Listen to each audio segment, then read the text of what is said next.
Hello, my name is Sonali Chopra. Welcome back to another episode of Around the World.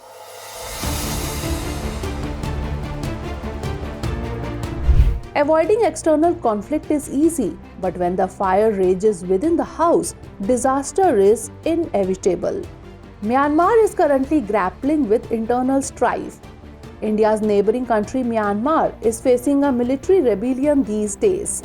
In 2021, when Myanmar's military leaders ousted the democratically elected government of Aung San Suu Kyi, there was apprehension of a resistance movement.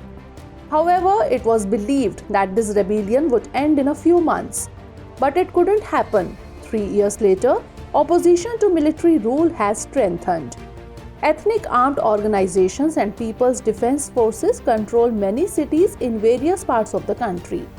In this series, the Arakan Army has seized control of Paletwa in Chin state. This region is located on the western borders of Myanmar with Bangladesh and India. This violent rebellion of the ethnic group against the army is taking new turns every day.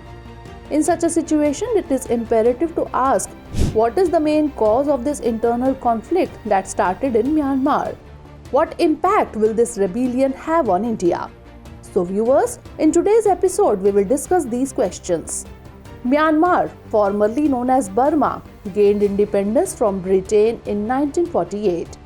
It has experienced a significant period of its modern history under military rule. The grip of the military began to loosen after 2010.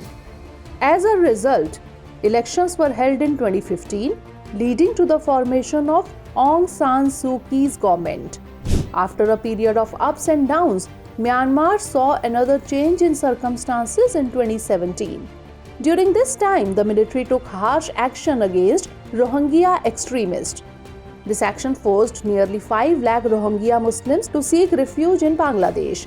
The United Nations described this exodus as a precise example of ethnic cleansing.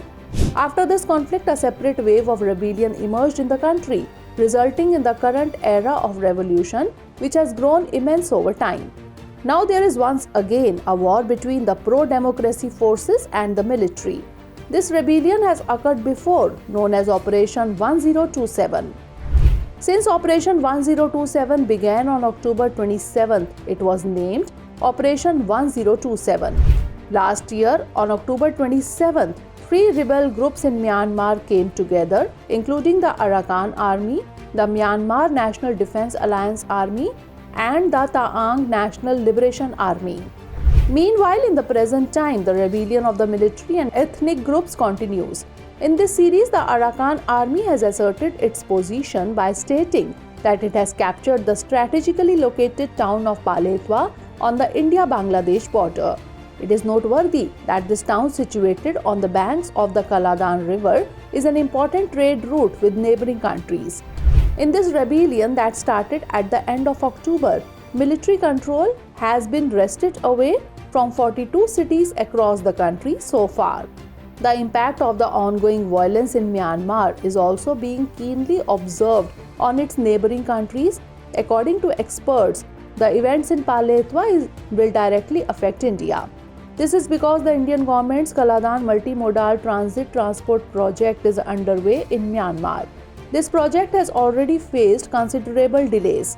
It is noteworthy that the objective of the Kaladan project is to address the economic and geopolitical challenges of Northeast India. The partition of the subcontinent and the subsequent tightening of borders transformed Northeast India into a landlocked region. Transporting goods from Northeast India through the narrow Siliguri corridor is costly, and amidst the fluctuating relations with China, it is likely to have adverse effects on this corridor. Therefore, under the Sitwi Port project, a maritime route has been prepared from Kolkata to the western coast of Myanmar. From there, land routes are being developed to deliver goods to various parts of Myanmar. One of these routes will pass through the Kaladan River. With the completion of this maritime route, Northeast India has established direct contact with Southeast Asia.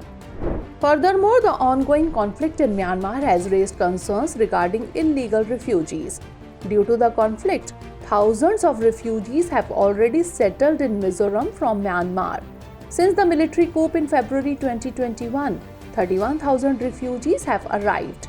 The influx of refugees is feared to escalate tensions in northeast India.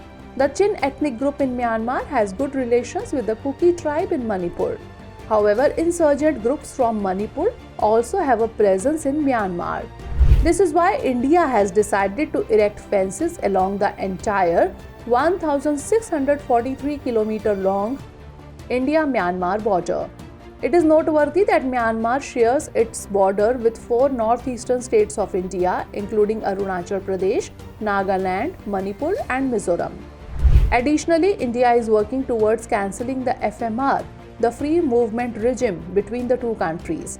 This agreement, known as the Free Movement Regime, that is FMR, was implemented under the Act East policy by Prime Minister Narendra Modi in 2018.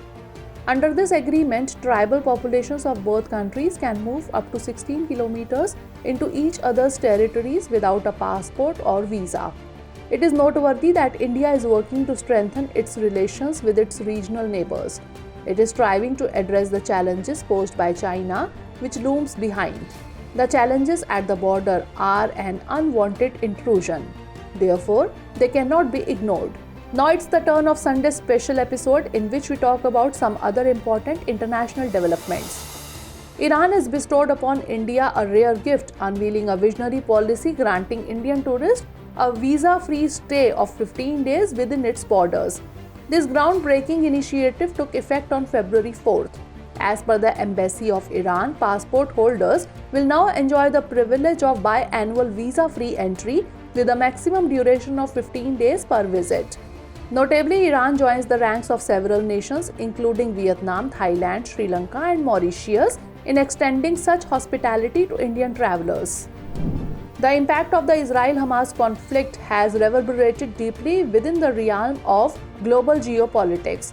Against this backdrop, Saudi Arabia has resolutely affirmed its stance, withholding recognition of an independent Palestinian state along the 1967 borders encompassing East Jerusalem. Furthermore, it demands cessation of Israeli aggression upon the Gaza Strip as a precondition for any prospective diplomatic engagement with Israel. Worth noting is the discourse in 2020 when formal strides were contemplated to bolster ties between Israel and Saudi Arabia, as the latter tacitly endorsed United Arab Emirates and Bahrain's normalization with Israel. The corridors of power in the United States have witnessed a momentous announcement concerning H-1B visa holders. Under this proclamation, close to 1 lakh individuals holding H-4 visas, namely spouses or children of H visa holders, are poised to receive automatic work authorization. This heralds a boon for Indian tech professionals who have long awaited the coveted green card. Typically, H-1B visa recipients are esteemed professionals in domains such as technology, finance, engineering, architecture, and beyond. Concurrently, the green card, formally recognized as a permanent resident card, stands as a testament in the United States, conferring upon its holder the cherished status of permanent residency. So that's all in today's episode. See you in the next episode. But before that, let's note down a question based on today's story. What could be the potential impact on India due to the continuing internal conflict in Myanmar?